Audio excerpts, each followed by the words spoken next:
एक क्वेश्चन है जो मेरे से ऑलमोस्ट मेरे हर सेशन में कोई ना कोई जरूर पूछता है, तो मैंने सोचा कि आज इस क्वेश्चन की डेप्थ में हम चलेंगे मिल करके, यानी कि आप जो मुझे अभी वीडियो में देख रहे हैं और मैं, हम लोग मिल करके इस क्वेश्चन की डेप्थ में चलेंगे और डीपली समझने की कोशिश करेंगे कि इस क्वेश्चन का क्या आंसर है। वो क्वेश्चन है कि हमेशा मोटिवेटेड कैसे रहे। तो इससे पहले कि इस क्वेश्चन की हम डेप्थ में चले, मैं आपको बताना चाहूंगा एक ऐसी स्टडी के बारे में जो बहुत ही इंटरेस्टिंग है। वो हुई थी कोलंबिया यूनिवर्सिटी में 1998 में। एक प्रोफेसर ने स्टडी को किया जिसमें कि बहुत सारे बच्चे थे जो कि सारे 5th स्टैंडर्ड के थे और उनको पजल्स थी बहुत तरह तरह की सॉल्व करने के लिए। उसमें से कुछ पजल्स बहुत ही मुश्किल थी, कुछ बहुत ही आसान थी। उसके बाद में जब उन बच्चों ने उन पजल्स को सॉल्व किया तो उसके बाद में सभी बच्चों को एक ही बात कही गई कि आपने बहुत अच्छा किया। बस यहां पर एक छोटा सा फर्क था। आधे बच्चों को उन्होंने कहा कि आपने इतना एक्स्ट्राऑर्डिनरी इसलिए परफॉर्म किया क्योंकि आप बहुत ही ज्यादा इंटेलिजेंट हो, और बाकी के जो आधे बच्चे थे उनको कहा गया कि आपने जो इतना एक्स्ट्राऑर्डिनरी परफॉर्म किया उसकी वजह थी आपका हार्ड वर्क। फिर उसके बाद में दोबारा से इन सब बच्चों को कुछ पजल्स दी गई सॉल्व करने के लिए, जिसमें से कुछ बहुत ही आसान थी और कुछ बहुत ही मुश्किल थी। अब यहां पर कुछ बहुत इंटरेस्टिंग निकल करके आया जो किसी ने एक्सपेक्ट भी नहीं किया था। वो बच्चे जिनको कहा गया था कि आप बहुत इंटेलिजेंट हो, बहुत स्मार्ट हो, उनको जब वो पजल्स मिली तो उन्होंने क्या किया, जो मुश्किल पजल्स थी उसको छोड़ दिया, आसान पजल्स के ऊपर काम करना शुरू किया, और उसमें भी कुछ देर बाद ही वो बच्चे बोर हो गए। दूसरी तरफ से वो बच्चे जिनको कहा गया था कि आपने इतना एक्स्ट्राऑर्डिनरी परफॉर्म इसलिए किया क्योंकि आपने हार्डवर्क किया, उन्होंने सिर्फ आसान पजल्स को अटेम्प्ट नहीं किया बल्कि मुश्किल से मुश्किल पजल्स को भी अटेम्प्ट किया और सॉल्व किया।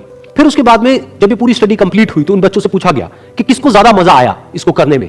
तो वो बच्चे जिनको कहा गया था कि आप बहुत इंटेलिजेंट हो, उनको मजा नहीं आया, यानी कि वो मोटिवेटेड नहीं थे। और वो बच्चे जिनको कहा गया था कि जो भी आपने किया वो अपने हार्डवर्क की वजह से किया, उन्होंने ना सिर्फ अच्छा परफॉर्म किया बल्कि वो एंड तक मोटिवेटेड भी थे और उनको मजा भी आया। अब ये स्टडी जिसके बारे में मैंने अभी आप लोगों को बताया, ये इतनी इंटरेस्टिंग इसलिए है क्योंकि ये जिस तरीके से हम सोचते हैं हमारे थॉट पैटर्न को चैलेंज करती है। हम क्या सोचते हैं कि अगर हम पेरेंट्स हैं या हम टीचर्स हैं और अपने बच्चों को हम बोलेंगे कि आप बहुत इंटेलिजेंट हो, आप बहुत स्मार्ट हो, तो वो अच्छा परफॉर्म करेंगे। लेकिन स्टडी में एग्जैक्ट उसका ऑपोजिट निकल करके आया है। तो स्टडी में जो फैक्ट्स रिवील हुए उसको समझने के लिए हमको एक कॉन्सेप्ट को समझना पड़ेगा, जिस कॉन्सेप्ट को कहा जाता है लोकस ऑफ कंट्रोल। हुआ क्या कि जिन बच्चों को कहा गया कि आप बहुत ही स्मार्ट हो, बहुत ही इंटेलिजेंट हो, उनका जो लोकस ऑफ कंट्रोल था वो उनके अंदर नहीं था, उनके बाहर था। लोकस का मतलब है सेंटर ऑफ कंट्रोल, मतलब कि अगर वो स्मार्ट है, अगर वो इंटेलिजेंट है तो इसमें उनका खुद का कोई रोल नहीं है, वो उनके कंट्रोल से बाहर है।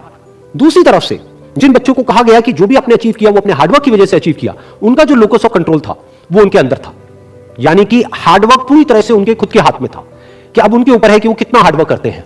और ये सिर्फ इस स्टडी में निकल करके नहीं आया है, इस तरह की और भी बहुत सारी स्टडीज हुई हैं, बहुत सारी रिसर्चेस हुई हैं जहां पर एग्जैक्ट यही चीज निकल करके आई है कि अगर हम खुद को हमेशा मोटिवेटेड रखना चाहते हैं तो उसका सिर्फ एक तरीका है कि जो कंट्रोल है वो पूरी तरह से हमारे अपने हाथ में होना चाहिए। तो अब समझने की कोशिश करते हैं कि ऐसा क्या होता है कि जो कंट्रोल है वो हमारे हाथ से चला जाता है, और ऐसा क्या होता है जब कंट्रोल हमारे हाथ में आ जाता है। जब भी हम एक्सटर्नल फैक्टर्स की बात करते हैं कि मैं ये नहीं कर पा रहा इस वजह से, उस वजह से, उस वजह से, जो कि मेरे कंट्रोल से बाहर है, तो हमारे हाथ से कंट्रोल चला जाता है। लेकिन जब हम बात करते हैं कि हम एग्जैक्टली क्या कर सकते हैं, जब हम अपनी कैपेबिलिटीज के बारे में बात करते हैं, तब कंट्रोल पूरी तरह से हमारे हाथ में आ जाता है। जब हमारा फोकस उन रीजंस पे नहीं होता है जिनकी वजह से हम वो नहीं कर सकते जो हम करना चाहते हैं, बल्कि उस जगह पर होता है कि जिस वजह से हम वो कर सकते हैं जो हम करना चाहते हैं, तब हम अंदर से मोटिवेटेड होते हैं।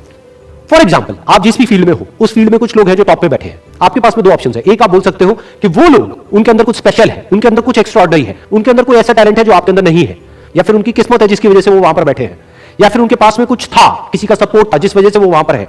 अगर इसमें से ऐसा आपने कुछ भी बोला तो आप फंस गए। अब आप मोटिवेटेड नहीं रह सकते उस काम को करने के लिए जो आप काम कर रहे हो, क्योंकि अब कंट्रोल आपके हाथ से बाहर है। क्योंकि अब अगर आपके पास में वो है ही नहीं जो उनके पास में है, तो अब आप वो कैसे बन सकते हो जो कि वो बन चुके हैं।